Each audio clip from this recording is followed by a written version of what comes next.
Welcome listeners to episode 15 of the Run and Guide podcast, where I aim to provide informative content and interviews with elite athletes from around the world. Like in today's episode, where I'm chatting to a runner out of Tassie, who through years of hard work and belief picked up an Aussie marathon singlet for the World Athletic Championships held in London back in August of 2017. His running journey was put on pause shortly afterwards, and has been maintaining his fitness and sanity by pursuing another sporting interest at an elite level. Welcome to the show, Josh Harris. Thanks for having me, mate. Good to talk to you, mate. Thanks for taking time out. Yeah, no worries. Now, I'm going to leave that other sporting interest hanging out there for a while, Josh, for the listeners who aren't aware of what you've sort of been up to, as I'd sort of like to build the discussion into why that eventuated. Yeah, sure. But if we can sort of begin with when your running interest begun. Yeah, no worries. So I began running in the year 2000, so I was 10 years old. I went down to Little Athletics one afternoon and I loved it instantly. I can remember even a few weeks after that, I was all in and loved the statistics and beating my best times, and that kind of grew from there. And I had that passion for running all the way through, and until I made the World Championships team, which was a massive goal of mine and something that I could only dream about when I started 17 years beforehand. Yeah, I bet, mate, I bet. And we'll sort of go further into that. Now, I'll sort of run through your PBs just to get the listeners up to scratch. And if you can sort of let us know anything of note that you can recall about those events, mate. Yeah, sure. So let's go back to Jan 2010, where you ran a 1:54.82 down there in Launceston for 800 metres. Yeah, I like that you brought that one up, mate, because I reckon it's probably the one that I'm proudest of, to be honest. Excellent. And one that I think that I pretty much got everything out of myself in. So ran a 1:54 for the 800, dead even 57-second lap splits. Whenever I went through faster than that, I couldn't hang on.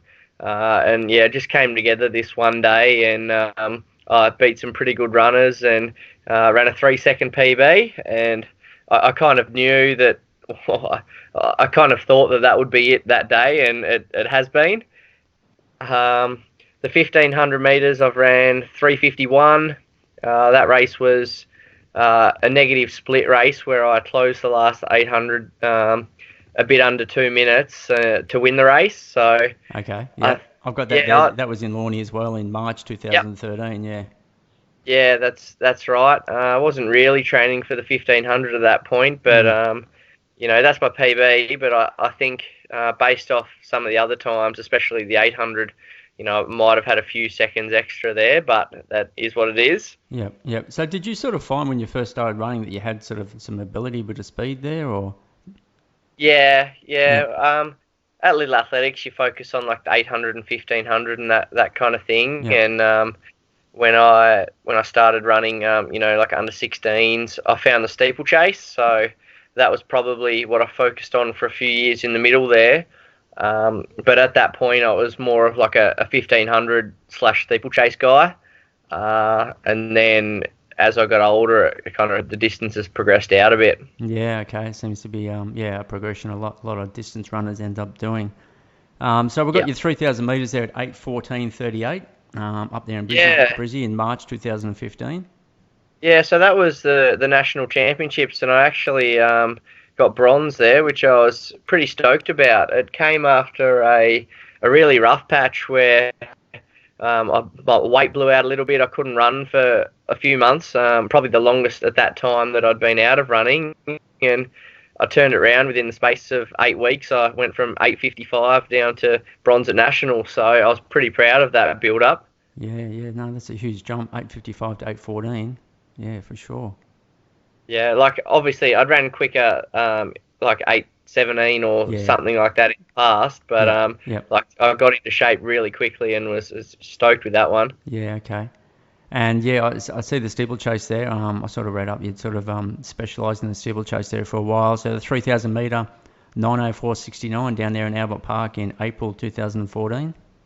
Yeah, I did the nationals there one year after a bit of a hiatus from the steeplechase and ran that one. I found the transition from the 2,000 up to the 3,000 quite difficult. I don't think I was once the barriers got to the men's height, I don't think I was a natural, and so that extra distance kind of I found that quite challenging, and so like I won the nationals in the under 18s, I think it was, over the 2K. But then after trying to and failing to make the World Youth Champs, I started to focus on the flat. Okay. Then we're up to the 5,000 metre PB, 14:17:55 down there in Hobart, Feb 2016. Yeah, that was at the Briggs meet. Bit of a sit and wait kind of race that one was. I was in really good shape, and I think there was a bit more to take off there, but just kind of sat in with a group of similar athletes and ran a pretty fast last 400 from memory. Okay, yep. Zatopek, 2016, snuck under that sub 30 in a 29:42:97. Yeah, that was a long time coming, and I was really glad that I finally ticked off that sub 30. I'm sure there are a few people out there that remember how windy it was in Melbourne that night. Okay. I was lucky enough that I had a good sit on Toby Rayner, I think it was, for most of the race, and I got the sub 30, and yeah, I didn't get a chance to run another 10K on the track after that, actually. Okay. Now, something that's sort of interesting here, there might be some other track distances you did, such as a 20 and 25, but I got the 30,000 metres here, and I think that was a national record. I don't know if it still is. Yep. 1:36:39 that you did down there in Hobart in July 2016. Yep. Right. Yeah, I was always about trying to take my opportunities and getting some achievements and things like that. And I saw the record books had a little bit of a weaker one there with the 30,000 meters compared to obviously some of the amazing records that we have. And I thought it might fit in quite well with the marathon preparation that I was doing. So, yeah, my club, UTAS Athletic Club, set up a 30K race on the track, and that was mentally very challenging. Yeah, I sort of I like my maths, so I was sort of breaking it down, and so average 32 minutes for the 10Ks, 3:13 average, running 75 laps at an average of 77 seconds. Which is 2:16 marathon pace. So that's moving, and did that sort of give you some confidence about? Did you sort of reassess what you could actually do for the marathon once you did that hit out? I honestly, I think I can run 30 kilometers a little bit faster. I don't know if it's because of the track, but I actually had some left leg issues in that race. So I tried to break a few records en route in that. So I had to go through. I think it was a little bit quicker than 32 minutes at, and because I had some of these left leg issues, I started to find it challenging. And in the end, I think it was more of a mental battle because my 21st and 22nd kilometres were slow, and then I got back on track when I sensed that I could do the 25-kilometre record, and then again I kind of put the towel up a little bit. Mentally, and my 26th and 27th kilometres were also quite poor. But then I did the maths and worked out what I needed for the 30K record, and physically I kind of came good again. So I think there was probably a little bit physically extra over 30K I could have done, but that was a mentally really demanding event, and certainly mentally prepared me for a marathon, that's for sure. Sure. So you were actually out there on your own. You didn't have anyone pacing or helping you out and joining in to keep you company, or? I had a couple of guys take me through 6 and 11K, and then the last 19K I was out on my own, fighting the mental demons. Yeah. Okay. Yeah. Rightio.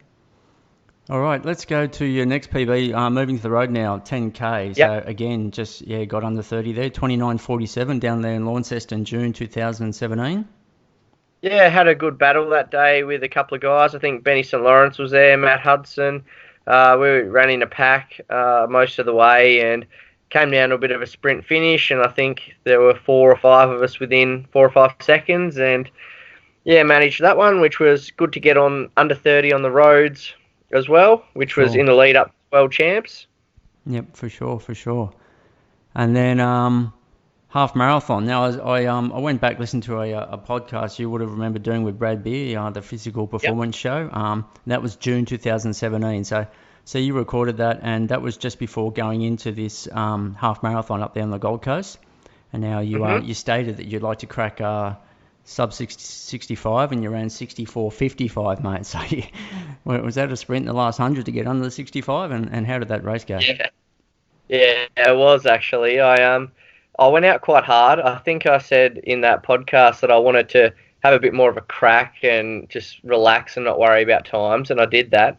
I think we were sub 15 minutes for the first 5Ks, and then in the probably the second half of the race, we gradually slowed down a bit. I was with Nick Earl and Jack Colreevy, and when I was sitting in, I remember feeling quite relaxed and comfortable. But as soon as I hit the front, I was still going that same pace. So there wasn't really much I could do to lift the tempo there. And I thought that the 65 minutes might just slip away. But with a big last 500 meters, I managed to pull it back in and get under 65, which I was pretty happy with because that PB had stood for a while at that point, and I've always loved the Gold Coast race, and as I think I've said a few times, it was definitely one of my favourites. Yep, for sure.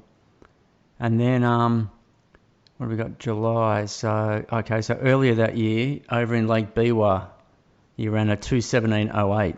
Yeah, in March Yep. 2017. Now I'll sort of get you to chat further about that race soon.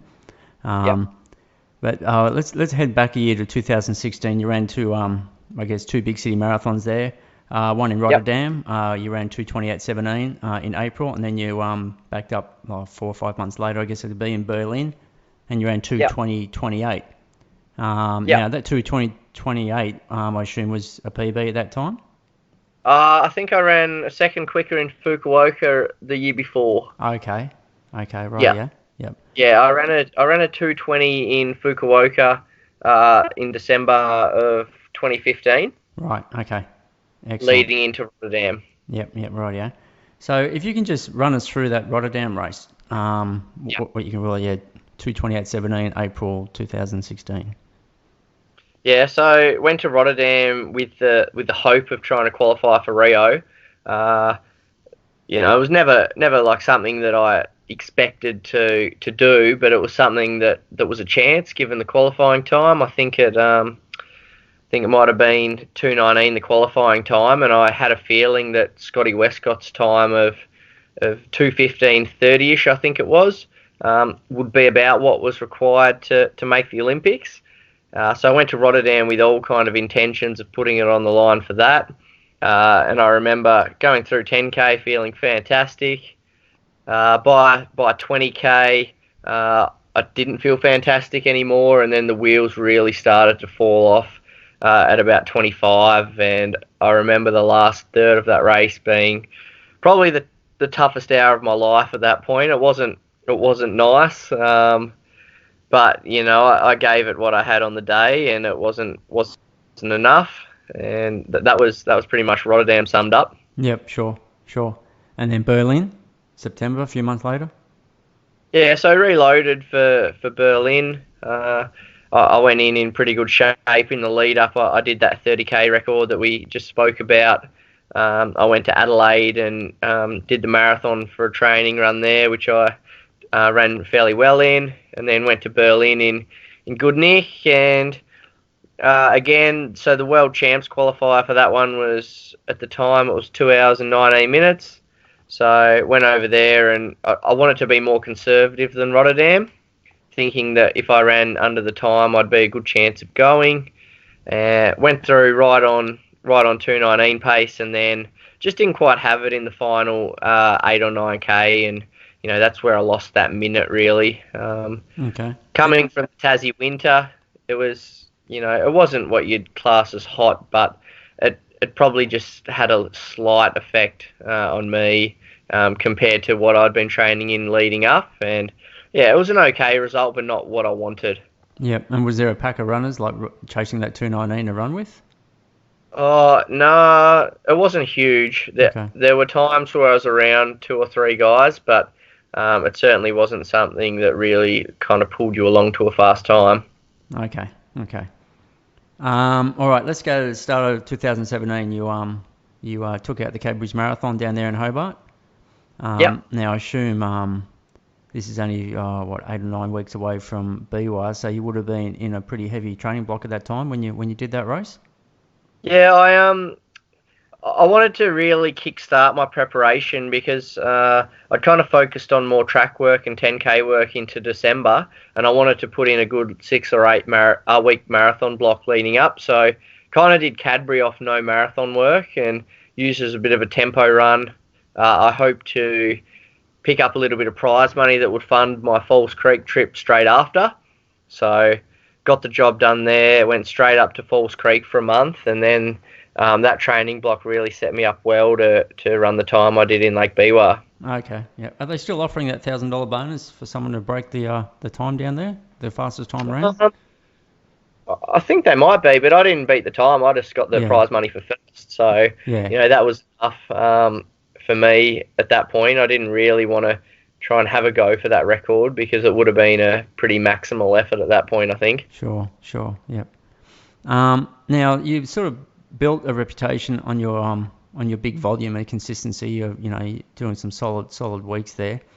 What Yeah. sort of volume were you sort of doing in the months leading into that like BY race where you ran your PB? And were you Yeah. sort of still finding your way as far as what the body was responding to and sort of able to absorb, or did you sort of have a pretty good handle on it at that stage?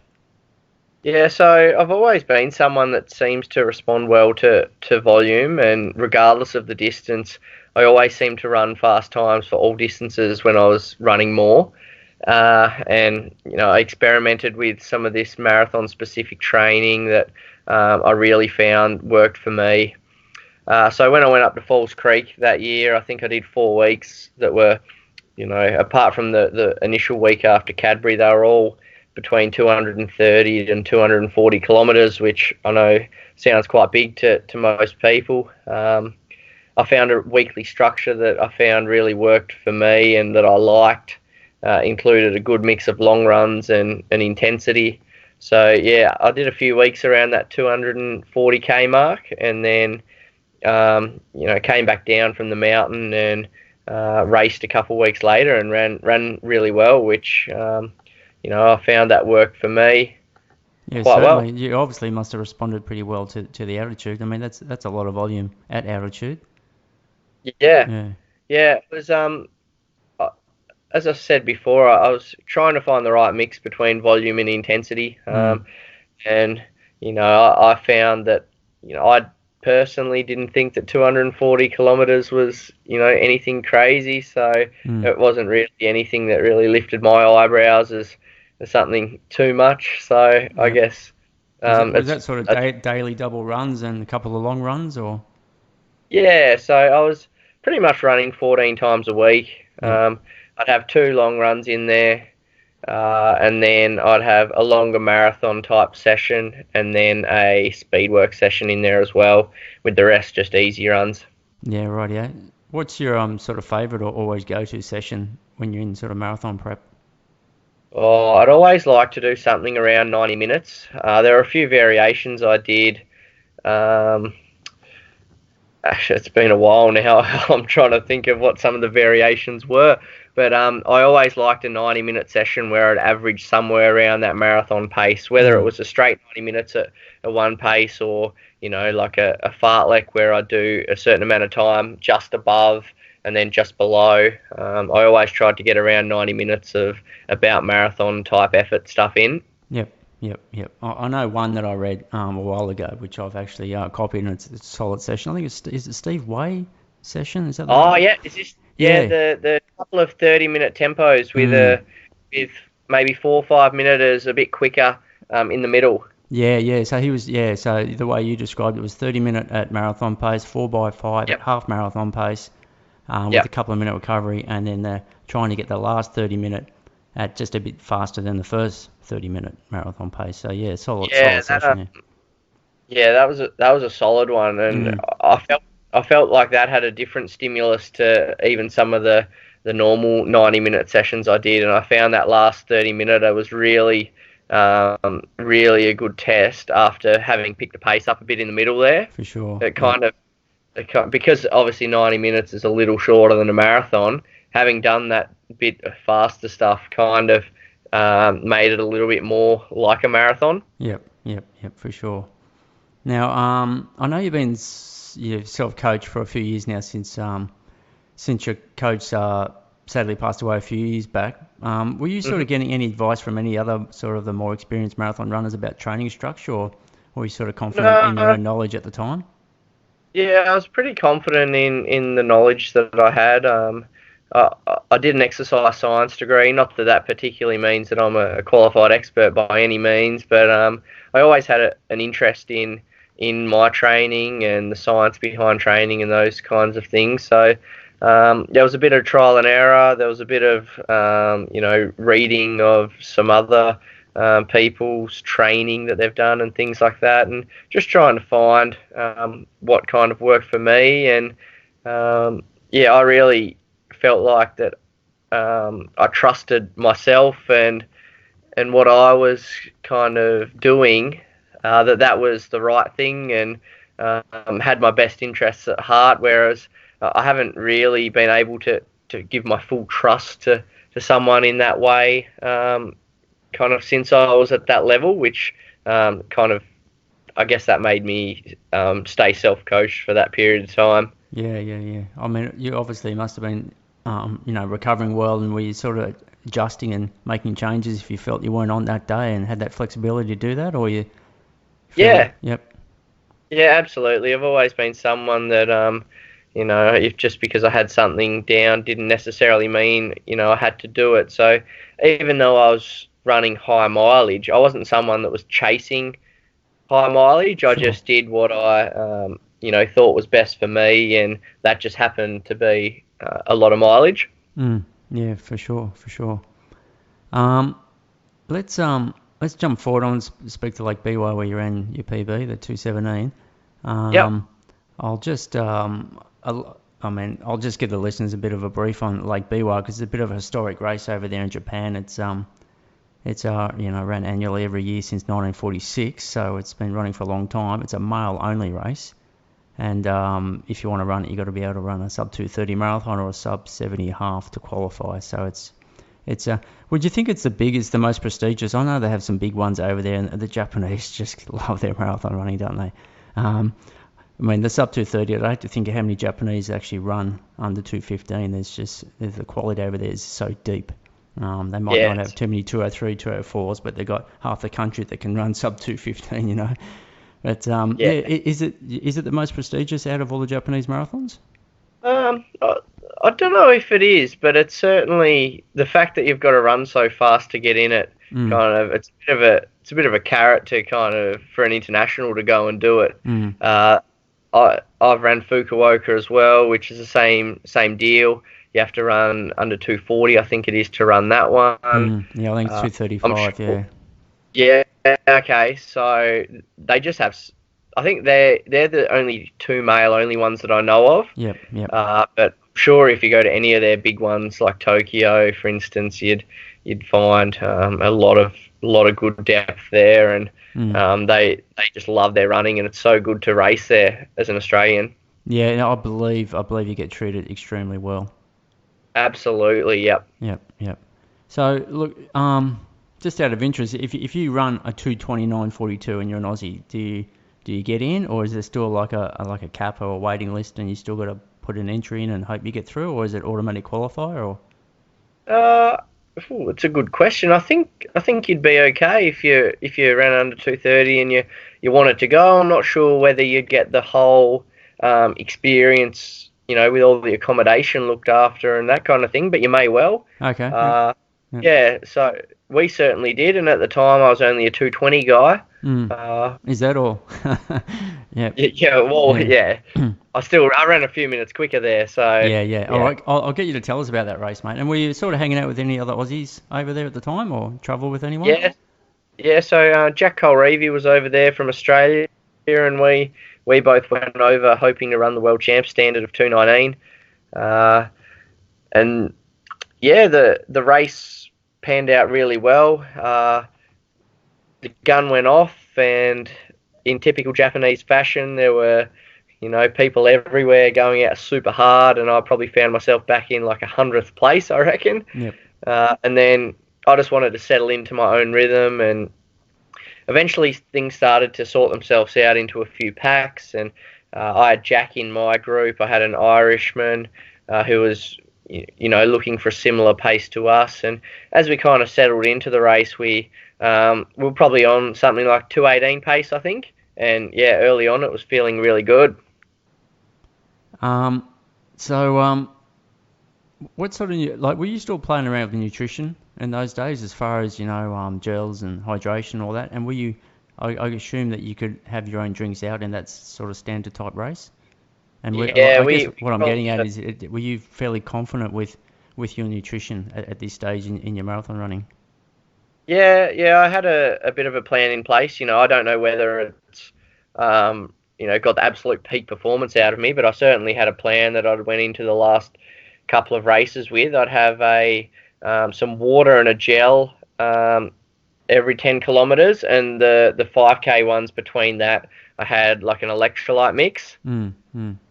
So that was basically my plan. But I remember that day, I might have just had a couple of sips of most of them. I felt on top of the ground, and I could tell like 25K in that I didn't really need it. I still had probably 100 ml of a lot of these drinks, but I certainly didn't finish the full thing. I knew I was full of running, and I didn't think it was going to limit me that day. And I could just tell.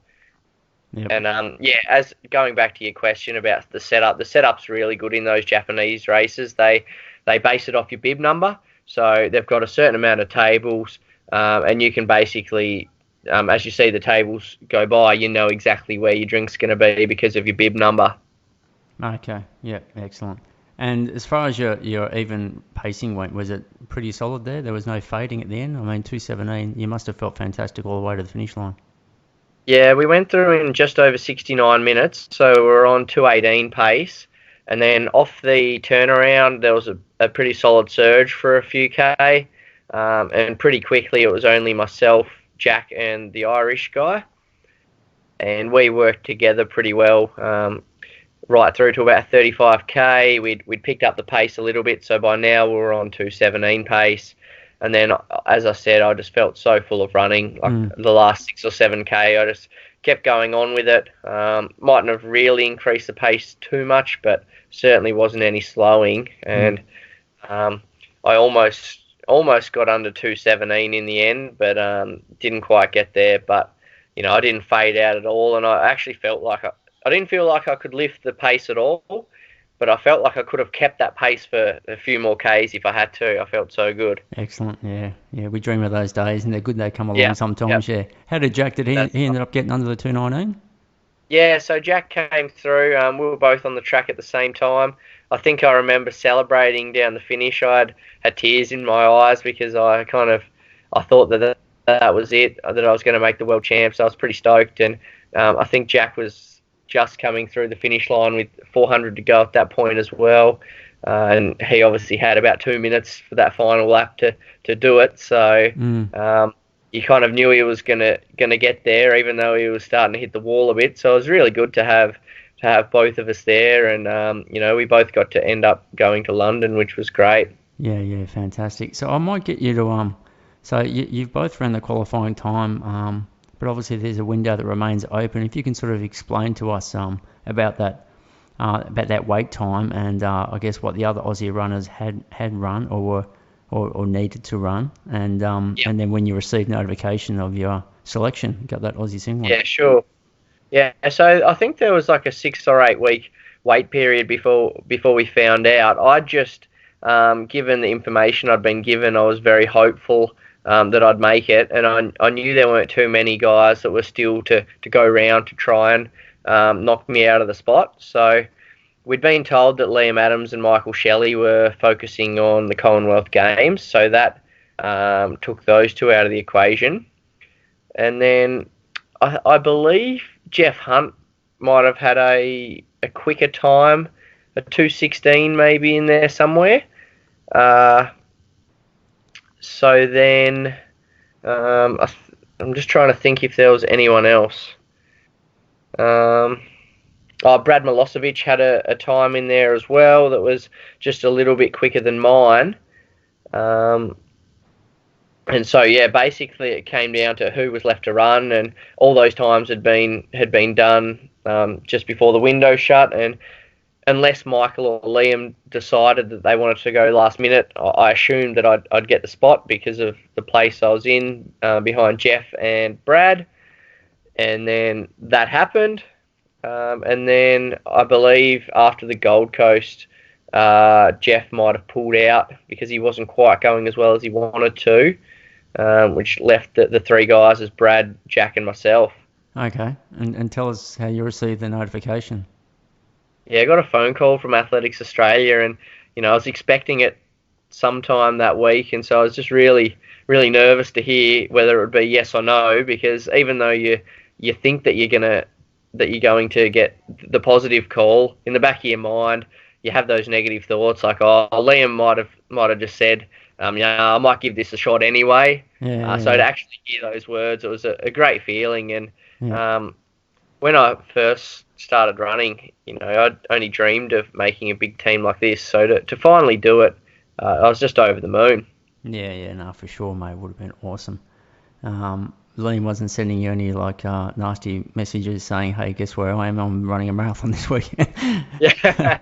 No, well, he didn't have to do that because he already had the time. So, Yeah, okay, yeah, gotcha. yeah, Yeah. he just had to say, I want to go. Yeah, But for no, sure, for no. sure. He, Yeah. he told me he wasn't going, Okay, but I yeah, didn't really have a close friendship with Michael. So I think yeah. that was the one that just Okay. worried me a little bit. Yeah, for sure. All right, mate. So you made the team. You head over to beautiful St. Moritz. Yep. Now, is that part of the marathon team, the running team, the track and field team, or is that something you did by yourself, or? Yeah, so organised to go over there with Jess Trengo, or Stenson now. Yep. So just as part of another team member, we were thinking what's best for us as marathoners. I know a few people had other plans, but I wanted to head overseas to give myself the best chance possible. Especially being in winter in Tassie would have been pretty cold, and Mm. I wanted to get out of there. So after the half marathon PB, jumped on the plane to Europe and went and spent a bit of time over in St. Moritz at altitude for the final preparations. Yep. And then something happened that sort of altered the path of your running journey. What happened, mate? Yeah, so 2 weeks out from the race, I was doing pretty much my last really key session when I had a really painful step. Like, I was running along, no worries, and then just one step, my foot just pain shot through it and kind of broke down a little bit, and I was like, oh, I'm in a bit of trouble here, and kind of tried to stretch it out a little bit, and eventually I could jog a bit, so I jogged around to where the physio was and told him what had happened and got a bit of treatment on it and jogged around a little bit more, and eventually I pulled the pin on the run, and I thought, oh, it might just be some kind of tendon issue because I'd had some kind of pain in that foot for 4 years at that point, but certainly nothing like what I felt on this day.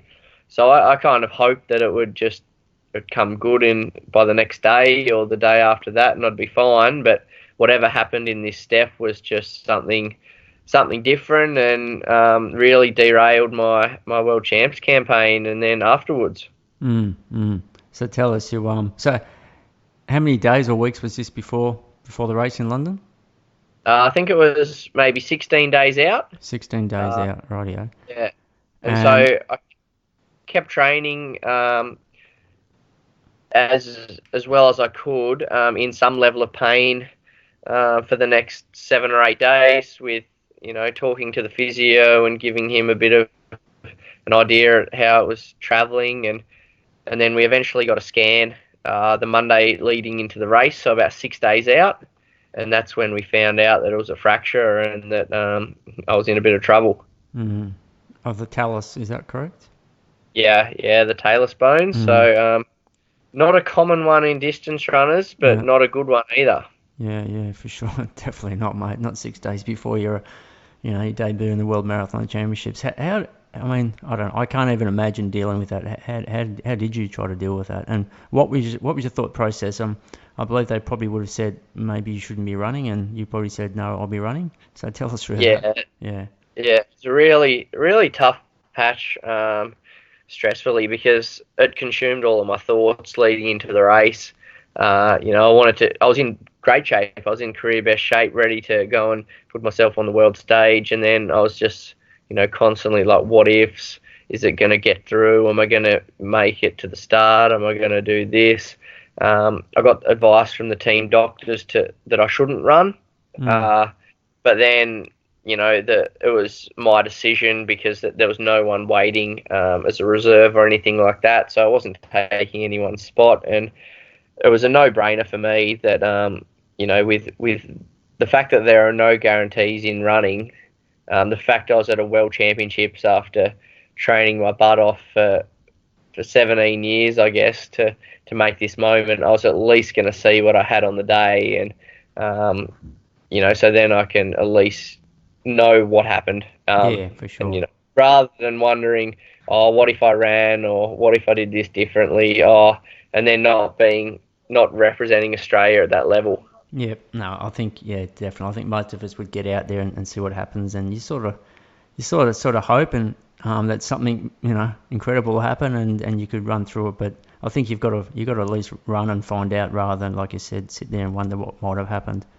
Yeah, agree. And if it was something that I'd done before, then there's probably no question you pull Mm. the pin. But it's something that you don't know if you're going to get that chance to do again. And yeah, I'm happy with the decision that I made. And even leading into the race, I was able to train, and my foot would actually get better as some runs went on, which was a positive sign. But unfortunately, in the race itself, it got to a point where a marathon's not a short race, and it came Mm. back. Was it like when you were trying to continue to run on it, leading into the race, was it swelling or was it just pain? Nah, there was no swelling. It was Okay. just pain, and it was a different pain to that little bit of pain that I said that I had felt for several years beforehand. It was Mhm. just different. I didn't know how to run on it. I didn't know what it responded to, and so I didn't really know what was best and what I should be doing. And I found that really difficult with something that I'd managed really well for 4 years, I thought. Yeah, yeah. So that pain you've been feeling for the years leading into it, that's directly linked to the fracture. Like obviously something was loading up that area, and then eventually it was just like the straw on the camel's back type thing, or. Yeah, there are theories, and that sounds as good as any. My initial thoughts on it were, it was the kind of thing that after 5 or 10 minutes into a run, it would warm up and would not cause me a single problem. So, that led me to just think, oh yeah, it must just be a chronic tendon problem. No worries, we can manage this, because you can always warm up in a run. You'd finish every run feeling $1 million, but then obviously there was some underlying problem there that eventually got the better of me, and just maybe 2 weeks too early. Okay, yeah, right, yeah. How far into the marathon did you get? I pulled out at the 28-kilometre mark. We were running a 10-kilometre circuit around London, and I'd done the first two laps, and by the end of the second lap, it was becoming pretty painful, and into the third lap I was really slowing and couldn't put any pressure through the foot, and I knew it was time to pull the pin. I knew that if I tried to complete the marathon, it would, I knew how long it would take. There were no what ifs then, so I just kept pushing along. I saw my friends and one more time, and then I finished when I got to my sister at the 28k mark and hopped on the motorbike. Mm, yeah, that would have been hard to take. Very hard, mate. Did Yeah, you? How did you? Was it just? Did it need rest, or did you have to have surgery afterwards, or what was the rehab on it? Yeah, initially they hoped that rest would it would come good with rest. So I was in a moon boot for it must have been close to 12 weeks, and then I got some follow-up scans later on in the year. So the Worlds were in August. Got some follow-up scans around November, and it wasn't healing at all. So that's when we went and chatted to the surgeon, and he recommended that we go in for some surgery. So I had the surgery in January 2018, and then the rehab process from there was relatively lengthy. I think I took my first running steps late June 2018, and then since then have been very slow steps back. Yeah, sure. So that'll be a good segue into what I sort of was alluding to in the intro, that over the weekend you competed in the Tour of Tasmania down there as a cyclist. So the transition into cycling, was that sort of something that you did as far as rehab and maintain sort of fitness, or is that sort of something that you sort of were more involved in before running, or how did that all come about, and how did you end up basically being at the elite level in cycling at the moment? Yeah, so I've never had a participation interest in cycling, but I've always had a few relatively close mates that have been good cyclists. So Not Richie Porte? initially, I wasn't mates with Richie, but I have done a few rides with Richie Yeah, yeah. since I've been on the bike. But no, it started off. I was just cross training. I was on a cheap mountain bike in running clothes, getting out, putting a few hours in on the bike, and kind of progressed from there. So this was in 2018. I found that I enjoyed being on the bike much more than pool running and that kind of thing. It progressed to the point where towards the end of last year, I one of my mates that's a really good cyclist asked me to come out on a ride with him, and he sorted me out with like a bit of bike positioning and some pedals, and then eventually that led to me buying a proper bike rather than just the old kind of commuter from about 20 years ago. Yep, sure. Which that was funny. All the elite cyclists seeing me out on that and keeping up on that for a little bit of time. It was probably had a good training effect in hindsight. Sure. But then I think it would have been exactly this time last year I purchased a road bike, and then I think my first race on the bike would have been February or March, and then kind of progressed to the point where I kept improving and got the opportunity to, as you said, race the Tour of Tasmania last week, which was my first National Road Series event, and through some good contacts, I actually raced in Indonesia at a UCI event a month ago, which was another pretty cool experience, and something that I think I was pretty grateful for the team of VeloFit for giving me the opportunity to do that with not much prior experience in big races.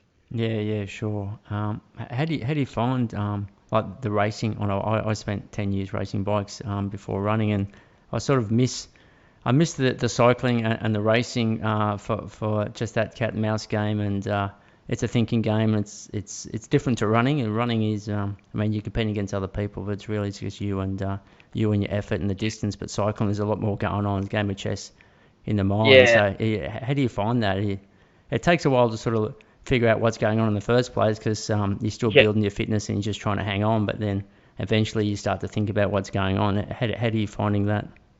yeah. I found a couple of different levels of that. At the local level, it's pretty it's pretty predictable. Like a lot of the goal in the local races is to work together to try and catch the front markers, because a lot of the races are handicapped. Mm. So I found that I've got really good at doing that, and I'm a climber, so I never feature in the sprint finishes.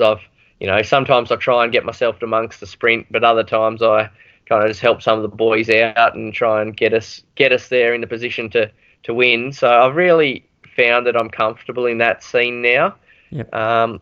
Whereas the two big races that I've now done, so in Indonesia and the Tour of Tassie, I've certainly been shown to have a big weakness in that kind of situation. The whole positioning in the bunch is so important, and coincidentally, we copped the worst week of wind that I've ever had on the bike last week in the Tour of Tas, which as you can imagine, proved chaos in the crosswinds. I've been watching cycling all my life, and you have to be in a good position, otherwise you're going to find yourself in trouble. But to actually do it is a whole different thing, and I really struggled with that, and I've got a lot of work to do if I want to be successful on the bike, because as I found last week, having some decent power numbers it's all well and good, but if you're not tactically astute, then it means nothing if you get to the climb 10 minutes behind.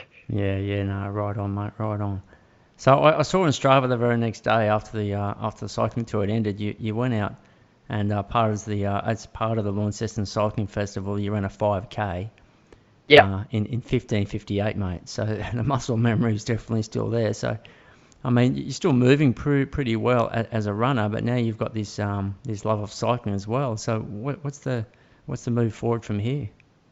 Yeah, it's a good question, mate, and I'm not 100% sure what the future looks like. I always decided leading into this week that I'd do the running race on the Sunday instead of the criterium. One, because I still love running and I want to get myself out there, and then two, because 5 days on the bike and a criterium's probably not something that's going to suit me. So I thought that was a good idea to mix the week up, to finish with the running race, and I ran okay, 3:08 per K average, that's about where I'm at the moment, and that's about what I expected. So I'm running pretty well off the running that I'm doing, but is that pain free? You're not feeling any discomfort from that injury? Not in the race, no. Post race, sometimes a little bit, but like generally okay. But I'd certainly know about it if I do too much, and my foot tells me if I've done a bit much running. I get a little bit of pain sometimes, so it's not like it just springs up on me that it's bad again. I kind of get the feeling, okay, you're starting to push the limit here. You can't really do much more for now. So that's where my running's at, and to find that last 5 or 10% of running speed that I used to have, you just need to be able to do more running, mate. It's as simple as that. So I'm pretty happy with where I'm at for the limited running I'm doing. My plan going forward, though, I want to, through to the end of April, I'm going to try and do all the cycling races that I can. I plan to do the Oceania Championships in March and a couple of other races. I want to see how that goes, because I know in that time period I'm not going to be able to run to where I used to be. So kind of by then I think I'll have a bit of an idea of where I sit in cycling and whether I'm enjoying these big events and that kind of thing. I'm heading on an overseas holiday with my girlfriend after that, so I won't take the bike. I'll just run for a bit of fitness there, and then when I come back, I guess the world's my oyster. Will I choose to try and go back to running? Will I choose to cycle? Will I choose to do some duathlons? Will I do a combination? At the moment, I'm really not sure what it's going to look like, but it's going to be one of those things, I reckon, or a combination of a few. And possibly the body will tell you rather than your mind. You know what I mean? You might find that you're limited to what you can do with your running. And let's hope not, but maybe that could be the decision. I can't get back to that, so let's focus on the bike. That may or may not happen. Yeah, that's right. And then it might be a case of that one finds my love and what I really enjoy, and I might have to let go of the elite performance side of things. I think if I do choose running going forward, it's always going to have to include cycling as cross training. Certainly not the amount of kilometres I'm riding right now, but it might be a case of, and I really would love this to be the case, that I get to the point where I can run like a moderate mileage with some good intensity that's consistent, that allows me to run really fast with some cross training on the bike that gets me back to where I think I could be, because I still think that running wise I've got some improvement to do, and I've seen a lot of people run faster than me since I haven't been at that level, and I think I can still do some damage to some of those times if given the chance. Yeah, for sure. And the other thing you got to possibly try to improve on is your beer mile, mate. I just want to finish up on that, mate, because I read over there in Austin, Texas, World Championships, you actually raced, I believe. Yep. Were you the national champion at some stage, or? Yeah, so I'll run you through that. I was the world record holder in 2012, 2013, and then the World Championships kind of become a thing just after that. So now I've went to San Francisco in 2015, had a poor performance. Then I went to Texas in 2016, where I think I came fifth, which was reasonable. I'm the Australian record holder, which I broke in late 2016 again, which is my current best of 4 minutes 51. I don't think I'll be beating that anytime soon. And then for a bit of fun, I went over with the crew to Vancouver last year, and that was literally the first continuous 1 mile that I did post-injury. So I jogged around there in about maybe just under 7 minutes, had a bit of fun, and saw some good friends. And then I took it pretty seriously this year in Berlin, where I finished 8th. Okay. And you know, 8th's pretty good off the running that I can do, because I found it really difficult being unfit. Like it made me breathe so much heavier, which really hurt me. But that's something that I think I'll still keep going to, and especially while I'm not running the best I ever have. It's a great crew of guys and some lifelong friendships. So for sure, no, it'd be a ball. So what sort of times are you doing per lap in those miles? So my PB you're running close to 60s, like maybe 64s. Right. Wow. 64s thereabouts. Like 6 or 7 seconds per drink. Yeah. But right. The world record holder, he's phenomenal. There's no one that's beating him anytime soon. He's another level, which is kind of, in a way, the rest of us just have fun with it now. So when we go to these things, we just have fun and enjoy ourselves for the most part, because we know we're battling for second. Yeah. So what country is the world champ from? He's a Canadian. Okay. Yeah. What's he pushing out, like 56, 58s, or is he just drinking the beer quicker, or how's he getting away? He's at like a 356 miler, so he's on the real elite side of things, and not just is he a 356 guy, he can do that in a beer mile as well. Like he runs those same splits and does it when he drinks the beers, so that's impressive in itself. He's a great guy too. He doesn't train for it or anything. He's just a really humble, nice guy that focuses on his running, and he just happens to have this skill as well. Yeah, okay. We've actually got our annual beer mile up here in Canberra on this Friday night. Oh, nice. Yeah. A couple of the lads who normally win it are either broken down, or one of them's actually moved down your way to Tasmania. So the bookies. Oh, yes, I met him actually. Yeah, Brad Hatharia. Yep, yeah, I met him at Parkrun a while ago, and he did mention the beer mile. Yeah. So, no, it's good. Yeah, you catch up, Brad. He's a great bloke, and he's good pace to go running with. Nice. Yeah, so, he's down there, and lucky him, and, Sam Burridge, who's a trail runner. He took out the UTA 50 a couple of years ago. He's won the last couple of years, but he's got a calf strain, but I've seen him on Strava, so I reckon he's trying to pull up fit for it, so... Yeah. No, that'd be good. That'd be good. Mate, are you still sponsored with Brooks? Yep. Brooks are still helping me out, which is fantastic. They've stuck by me through the tough patches, which is really fantastic, and I appreciate their support. And I'm hoping that at some point soon we might see a new shoe, which would that might have some impacts on my marathoning going forward as well, which would be nice. Yeah, that's why I brought it up, because as a runner, as a consumer of shoes, I love my shoes. What Nike have done, I believe, is sort of accelerated the technology and raised the bar for all the other shoe companies with this, with the technology in the foam and the carbon plates, and all the other shoe companies, are bringing out some incredible shoes in the new year. And I'm sure Brooks will, like all the other running companies, they pretty much have to compete with Nike and everybody else. But as a runner, I'm sort of really frothing about all these new shoes that are coming out. because I've tried a couple of the ones that are already on the market, and they do feel really good, responsive. But what I love about them is you seem to pull up from the session so much better. They don't seem to beat your legs up as much. So that's what I love about it. Not only the speed, but just how quickly you seem to recover. Just because the foam seems to be absorbing a bit more of that road impact. Yeah.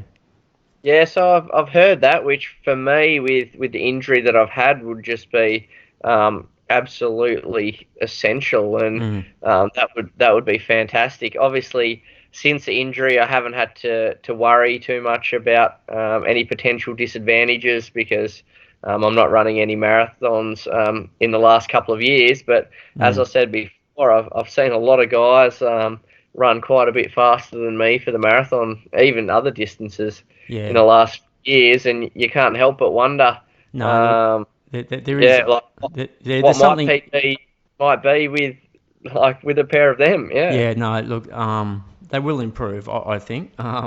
I hate to say that all my PBs have come since I've had the new shoes on. So I'm going to have to go back with the old shoes and try to match those times. yeah, But no, I think for you, I think you're on the ball there. I think it's going to help with that foot because there's no doubt about it. There's guys who would never even think of not wearing spikes on the track, and they're wearing these type of shoes just because yeah, how quickly they're recovering and how well the pins are pulling up the next day. And that was the whole idea about it, was towards the end of the marathon when the legs get a bit beaten up, you're able to sort of maintain your pace and the muscles aren't having to absorb so much of that road shock. So it's definitely working, mate. So yeah, be excited yeah, about it. And I'm sure yeah. I think Brooks will match like everyone else is doing. Yeah, I think it's for sure. I think it seems to have taken out a little bit of that. Back a few years ago, the last 10K of the marathon maybe came down a little bit more to how conditioned your body was from the training that you've done. Whereas I Yep. feel like a few people, not everyone, but a few people certainly have got some advantage economically in that last part because their legs aren't as beaten up, which has certainly helped them finish the marathon off. That's for sure. So, yeah, looking forward to that, and yeah, can't wait to get my hands on a pair of the Brooks model. Yeah, for sure, mate, for sure. Look, before we finish up, you sort of touched on where you want to continue to go, and a lot of it's the big question mark. But you know, if Josh Harris could sort of look back at the IAAF profile in years to come, what sort of records would you like to see next to your name? What sort of times would you like to see there, if you could, in the perfect world? Yeah, that's a really good question. Worst case, I'm satisfied with what I've done. So, like, worst case right now, I look at it and I think, that's okay. But I think I could potentially see something more like a 2:14 for the marathon. Let me just think. I always think that had everything went really right, I could have been right on the fringe of sub 14 and sub 29. Yep. Both of those, I think, would be barriers that, given the right race and in the right form, that I could give a bit of a push. So yeah, like a 13:59 and a 28:59 for the 5 and 10K. That would really leave me very happy. Yeah, for Uh, sure. and then I'm not too fast. As I said at the start, the 800, that's not changing. I'm happy for that to be 154 forever. Um, and yeah, like the others are what they are. I could probably get a few seconds out of myself, but I'm not too worried about those. Yeah. No, it's a good read. I like those numbers. Mate, thanks heaps for giving us your time tonight, being a guest on the Running Guide podcast. Look, all the best on the rehab. Sort of all looking forward to watch the continuation of your running story and see where the cycling goes. Sounds like you're pretty positive, and as always, and sort of really really happy with what you feel is ahead of you. I think there's some exciting chapters to read in the Josh Harris story in the years to come. If I can put some of your social links in the show details below, I'll chat to you soon about what you'd like me to put up there, just so the Yeah, listeners can sure. sort of follow along. You all good with Yep. that? Yeah, absolutely, mate. Cheers. All right, look, thanks so much, Josh, and yeah, like I said, all the best, mate. Thanks, mate. Thanks for the time. No worries, Josh. Alright guys, hope you enjoyed that as much as I did. Thanks for tuning into the Running Guy podcast again. Follow along if you haven't already, please. Check out the links in the show description below. And I keep forgetting to kindly ask for some iTunes ratings and reviews. Apple Podcasts is a very popular platform among listeners, so it helps to sort of increase my visibility so other runners can locate and listen. That's it for now. I won't wish you a Merry Christmas at this stage because I'll try to get another pod out before the 25th. So train smart, sleep long.